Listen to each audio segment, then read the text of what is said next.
Before we begin, I'm your host, and this script is a collaboration between my human intuition and Sapphire, our AI partner. We're a hybrid team, human heart, AI precision working together to bring you this perspective with full transparency. Picture this. It's late on a Tuesday. The house is quiet, but your mind is loud. You're lying in bed, thumbs scrolling through a feed of effortless connection, while the room feels heavy with a silence you can't quite name. Maybe you're a man staring at the ceiling, feeling the frustration of words that used to come easily now sitting like stones in your throat. Maybe you're a woman checking a phone that stays dark, carrying the exhaustion of being seen but rarely truly known. We're both tired. Not just the kind of tired sleep fixes, but the deep relational fatigue of carrying the weight of isolation alone. Men and women are walking through the same fog, often from different angles. You might feel like you're building walls to protect a heart that's been bruised. She might feel like she's shouting into a void, wondering if anyone is listening. But look closer. Underneath the armor and the distance, there's a shared wound, a longing for safety, a desire to be held without having to perform. It's the exhaustion of rehearsing conversations that never happen. It's the fear that reaching out might just lead to more distance. We've learned to protect ourselves, but in doing so, we've locked the doors to the warmth we crave. This isn't about blame. It's about the quiet ache we both carry when connection feels like a risk rather than a refuge. Tonight, we're not here to keep score. We're here to find the exit. We're exploring how to lower the shields, how to turn that isolation into a bridge, and how to rebuild genuine connection when we're both just trying to heal. Let's find our way back to each other, one honest step at a time. So, where do we begin? The heart of this matter isn't about fixing dating or scoring points. It's about something far more fundamental. We have to ask, how do we rebuild genuine connection when both men and women are quietly carrying the heavy, invisible weight of modern isolation? We are walking through life with full hands, clutching stress, fear, and exhaustion, and we're wondering why we can't reach each other. The inquiry demands we look inward before we look outward. How do we lower our shields without feeling exposed? How do we offer vulnerability when the world often rewards armor? For many men, the question is how to express need without feeling like you're failing. For many women, it's how to ask for support without feeling like you're adding to the burden. We must ask ourselves if we can see the person behind the posture. Can we recognize that withdrawal might be self-protection, not rejection? Can we hear that silence might be overwhelm, not indifference? Rebuilding connection requires us to confront the habits that keep us separate. It asks if we can trade the comfort of being right for the courage of being open. It challenges us to find the shared humanity beneath the noise. We have to ask if we can honor different pains while finding common care. The question is whether we can create spaces where both sides feel safe enough to drop the guard. Can we listen to understand rather than to defend? Can we acknowledge that we are all trying to heal, even when we stumble? This isn't about a quick fix, it's about a shift in direction. It's about choosing to bridge the gap, one honest interaction at a time, recognizing that the weight we carry is lighter when shared. Are we ready to make that choice? What the data shows: the weight of early adulthood and parenthood. When we look at how isolation settles into our lives, the numbers tell a quiet story about life stage. Across the country, roughly 52 million adults report feeling loneliness a lot of the day yesterday. That burden does not fall evenly. Adults younger than 50 are much more likely than those 50 and older to say they often feel lonely, at 22% versus 9%. This early adult window naturally stretches our support networks thin. The weight shifts again when we become parents. About 65% of parents and guardians have experienced loneliness. That figure climbs to 77% for single parents, compared to 55% of non-parents. When parents do feel isolated, the sting runs deeper. 42% of lonely parents say they always feel left out, compared to 24% of lonely non-parents. The stress that accompanies this isolation is measurable. In 2023, 33% of parents reported high levels of stress in the past month, compared to 20% of other adults. Even more telling, 41% of parents say most days they are so stressed they cannot function, and 48% say their stress is completely overwhelming, compared to 20% and 26% of other adults. These figures do not paint failure. They map modern friction. Younger adults and parents are not broken. They are navigating transitions that drain connection. The direction forward is to normalize asking for help before overwhelm sets in. When we recognize that these life stages strain our social muscles, we can build steadier circles of support. Healing begins when we stop treating isolation as a personal shortcoming and start treating it as a shared season. By meeting each other with patience, we create space where both men and women can finally put the weight down. What the data shows: the hidden toll on mental health. Yet that weight often settles deep into our minds and bodies before we realize we're carrying it. The strain of modern isolation isn't just social, it's deeply emotional, and the data reveals how this burden manifests across family life. Last Springs and U.S. Surgeon General reports that among parents, 23.3 million experienced any mental illness, while 5.7%, or 4.8 million, faced a serious mental illness. This tells us that the pressure to provide and nurture can exact a heavy toll on mental well-being, affecting millions of households. Crucially, this strain does not fall on one gender alone. We must look at the full picture to heal. For men, the transition to fatherhood brings hidden risks that often go unspoken.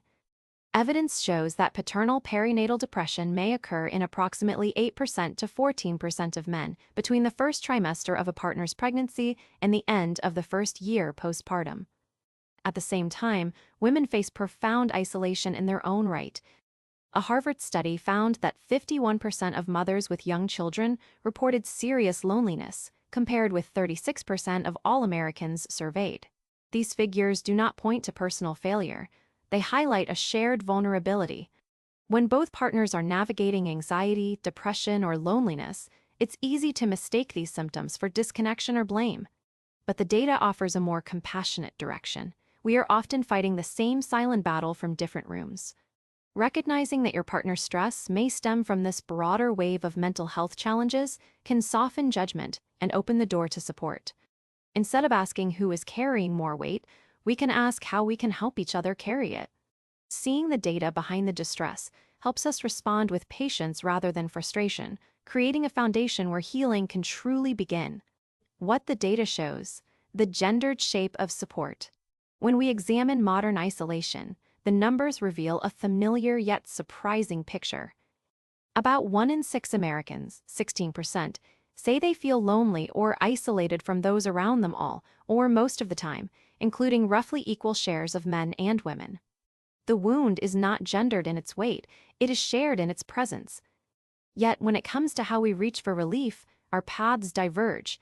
Women are more likely than men to turn to a friend for emotional support, 54% of women versus women, 38% of men. This gap is not a measure of strength or weakness, but a reflection of different social training. For many women, friendship is a designated space for processing feelings, while many men have been socialized to seek support through shared activities or quiet presence. Neither approach is broken. They are simply different bridges spanning the same river. Recognizing these pathways helps us stop measuring each other against a single standard of connection.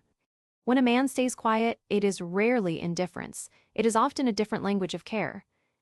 When a woman seeks words, it is rarely neediness. It is a practiced route toward relief. Our healing direction is straightforward. We can learn to speak both dialects. If you value conversation, you might gently invite stillness into your relationships. If you value side-by-side presence, you might slowly make room for a few honest words. We do not need to overhaul our personalities to meet each other halfway. We simply need to recognize that the same ache is being carried through different hands. By honoring how each of us has learned to cope, we create space for real support to flow. The data shows us where we stand. Compassion shows us how to step closer together. The roots: why we built walls instead of bridges. To understand where we are, we have to look at how the ground shifted beneath our feet. Over recent decades, the structures that once held us together have quietly unraveled, leaving both men and women to navigate a landscape that increasingly rewards independence over intimacy. We didn't choose isolation in a vacuum. We adapted to a world that began to measure worth by productivity and self-sufficiency. For men, the pressure to be the unshakable provider hardened into a script where vulnerability was often mistaken for weakness. The old community anchors, churches, unions, multi-generational neighborhoods faded, and with them went the informal spaces where men could simply be seen without performing. The result wasn't malice, it was a survival mechanism. When the safety net disappears, you build armor. Women faced a different but equally isolating current. As roles expanded and expectations multiplied, the burden of emotional labor often fell heavier on their shoulders. The cultural shift promised liberation, which it did, but it also dismantled the shared rhythms of daily life that once wove women together in community. Now, many women carry the weight of holding relationships together while feeling increasingly alone in the effort. The armor here looks different. It's often the exhaustion of doing it all, but the isolation cuts just as deep. We are left with a paradox. We are more connected digitally than ever, yet the structural supports for genuine face-to-face reliance have eroded. Both sexes are carrying the weight of a system that asks for self-reliance while starving us for connection. Recognizing this isn't about assigning fault, it's about seeing that our walls were built from the same scarcity. We are reacting to the same hollow space, just with different tools.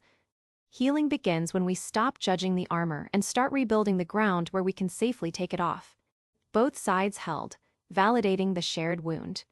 Let's look at the weight each of you carries. For many women, isolation feels like a heavy burden. It's about the emotional labor of guarding your heart.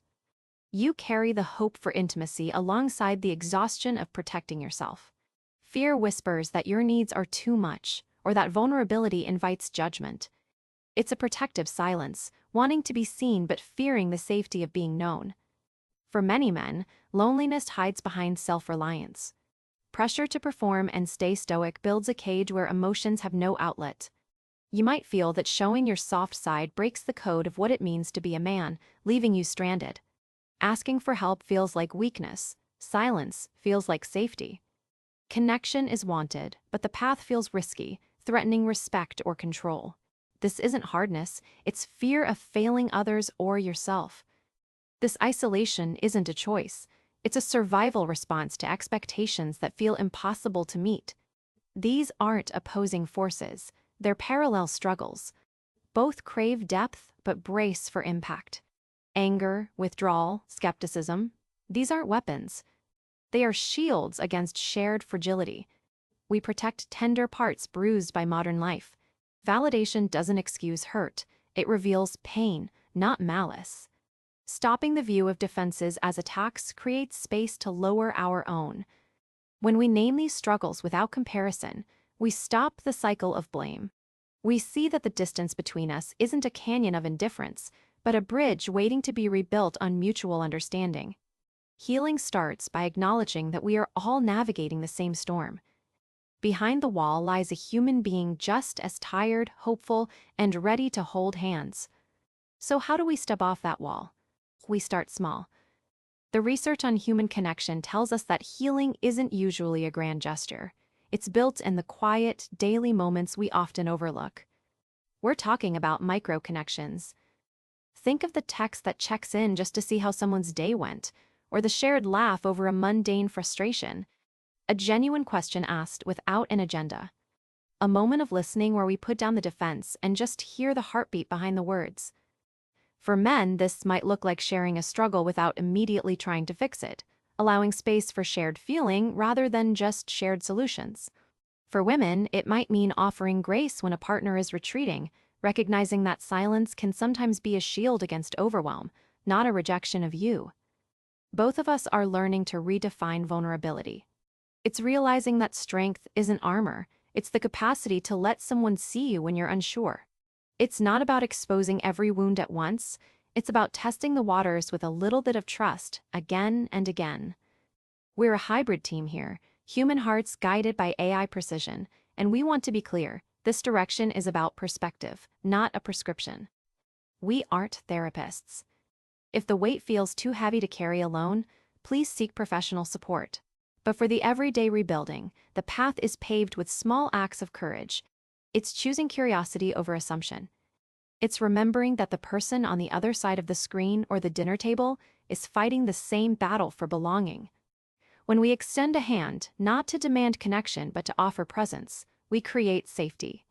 And in that safety, the isolation loses its grip. We heal by showing up, imperfectly, for each other. We've walked through the data, seen the fractures, and now we stand at the threshold of what comes next. You are not broken. You are part of a shared story where the ache for connection binds men and women together. Healing isn't about fixing the other side or winning an argument.